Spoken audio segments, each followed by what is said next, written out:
Puji Tuhan, Shalom, Assalamualaikum, Om Swastiastu, Namo Buddhaya, salam kebajikan, dan salam cinta damai dari saya, Perianto Zamasi. Nah, Bapak Ibu, Saudara-saudari dimanapun berada pada kesempatan pagi menjelang siang hari ini, di video saya kali ini saya langsung saja akan membagikan kepada kita semua berita terkini terkait konflik Israel-Hamas seperti yang saya lansir dari situs Detik News, dan langsung saja saya akan tampilkan kepada kita di layar. Ini dia sebuah judul berita, Israel klaim rebut benteng Hamas di Gaza. Ini berita terakhir kemarin di hari Selasa 7 November 2023 di sore hari, dan langsung saja saya akan membacakannya kepada kita semua pada kesempatan ini ya. Ini dia.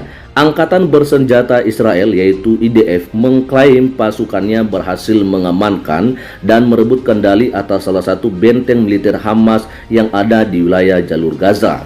Ya, militer Israel juga menyebut telah menggempur posisi unit rudal Hamas. Seperti dilansir Al Arabiya Selasa ya kemarin 7 November 2023, militer Israel mengklaim pencapaian itu berhasil didapatkan dalam serangan yang berlangsung selama sehari terakhir di wilayah jalur Gaza. Dalam sehari terakhir dikatakan di sini, dalam sehari terakhir pasukan IDF mengamankan benteng militer milik organisasi teroris Hamas di jalur Gaza bagian utara. Rudal anti-tank dan peluncurnya, persenjataan dan berbagai materi intelijen ditempatkan di kompleks tersebut oleh pasukan ya sebut IDF dalam pernyataannya. Nah, ini dia teman-temannya, kalau kita melihat dari sini memang makin hari militer Israel yaitu IDF ini semakin saja menguasai wilayah Gaza dan berhasil menggempur beberapa tempat di mana di situ persenjataan tentunya disimpan oleh kelompok milisi Hamas ini, ya kan? Dan ini dia pernyataannya, saya akan baca saja. Dalam koordinasi dengan pasukan di lapangan, sebuah jet tempur IDF menyerang sel yang beranggotakan sekitar 10 teroris. Wow. Setelah itu, pasukan darat IDF mengidentifikasi sebuah sel rudal anti-tank yang beroperasi di sekitar mereka. Pasukan mengerahkan pesawat IDF untuk menyerang sel teroris, imbuh pernyataan itu. Wow, ini luar biasa sekali ya. Jadi memang kita melihat IDF ini terus saja melakukan serangan-serangan ya, tentunya sesuai dengan apa yang diperintahkan dari Perdana Menteri ya, di mana mereka memang harus menghabisi atau menghancurkan kelompok milisi Hamas ini. Tapi dalam hal ini sekali lagi saya harus memberitahukan teman-temannya, kita sekali lagi saya mau katakan bahwa kita tidak hanya memihak kepada salah satu kubu saja. Kita hanya menyampaikan berita-berita yang memang sudah diterbitkan untuk kita boleh memahami bersama ya apa dan bagaimana perkembangan konflik Israel dan Hamas ini. Ya, lalu dikatakan di bagian bawah, tidak hanya itu saja, IDF menambahkan pasukannya juga menyerang puluhan peluncur mortir milik Hamas. Oke. Ya, dan lanjut saja kita akan baca sampai selesai. Lebih lanjut, IDF mengatakan bahwa pasukan angkatan lautnya menyerang target-target strategis milik Hamas dengan amunisi presisi. Salah satu target serangan adalah pos yang berisi aset-aset teknologi Hamas. Wow, ini dia keterangannya. Pasukan IDF menemukan lokasi sejumlah teroris Hamas yang membarikade diri mereka di sebuah gedung yang berdekatan dengan rumah sakit Al-Quds dan berencana melancarkan serangan terhadap pasukan dari lokasi tersebut. Demikian pernyataan IDF. Yang saya ingat dengan kelompok milisi Hamas ini, sepertinya memang mereka ini sengaja mencari tempat di mana di situ banyak orang-orang atau warga sipil Palestina mengungsi atau tinggal di tempat itu, ya kan?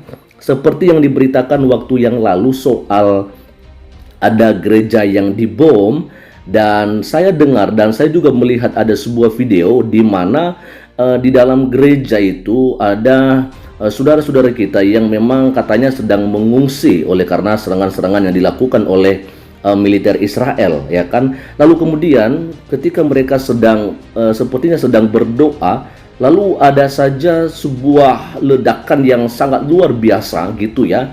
di mana itu jelas-jelas tidak jauh dari gereja itu, ya kan? Dan kalau saya melihat bahwa sedikit pun tidak ada kerusakan di gereja, ya, di mana tempat saudara-saudara kita mengungsi pada saat itu, ya kan?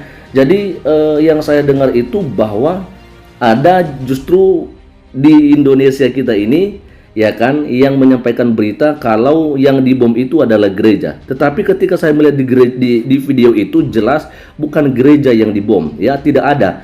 Ya, ledakan itu persis dekat memang, sampai saya sempat melihat ada mungkin bagian yang rusak dari sebelah gereja itu, nampak juga dari jendela itu, ya kan, dari jendela gereja.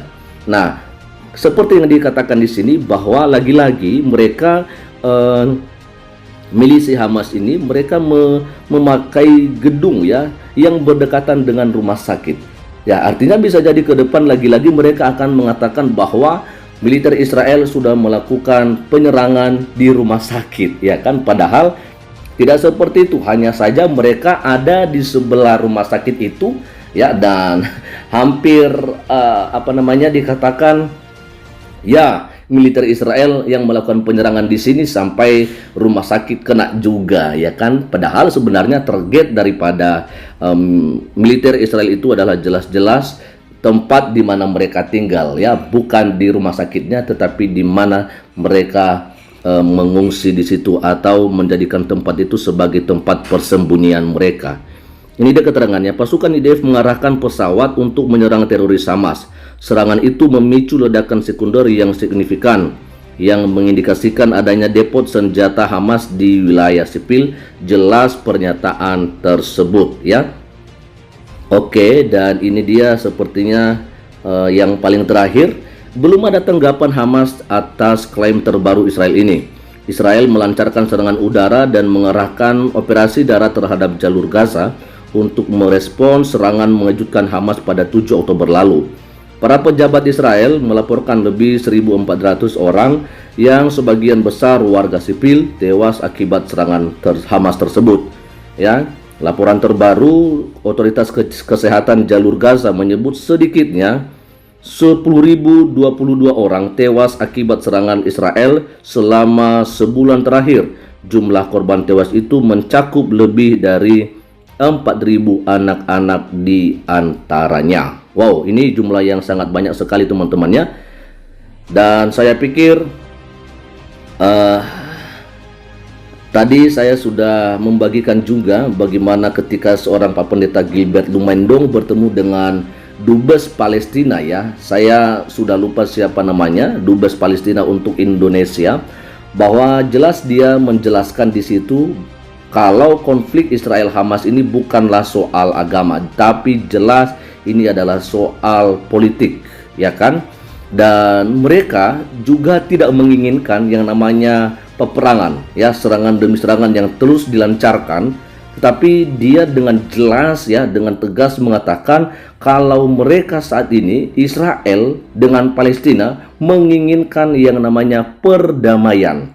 Iya kan, menginginkan yang namanya perdamaian. Sebabnya kita di Indonesia harus jelas mengetahui bahwa persoalan ini bukan persoalan agama. Makanya kalau misalnya ada yang bilang Kristen di Indonesia mendukung Zionis Yahudi, bukan seperti begitu.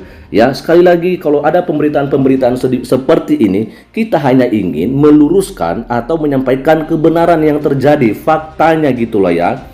Karena serangan Hamas di tanggal 7 Oktober itulah yang membuat warga sipil Israel yang ada sekitar 1.400 orang, lalu kemudian warga sipil Palestina yang sekarang tadi kita dengarkan ada sekitar 10.022 orang, akhirnya meninggal dunia gara-gara serangan awal yang dilakukan oleh kelompok milisi Hamas.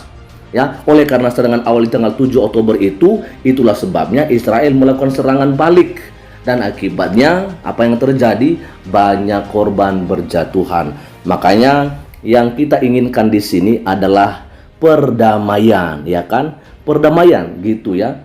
Bagaimana cara kita untuk membuat mereka yang ada di Timur Tengah ini tidak lagi melakukan serangan-serangan yang mematikan tentunya.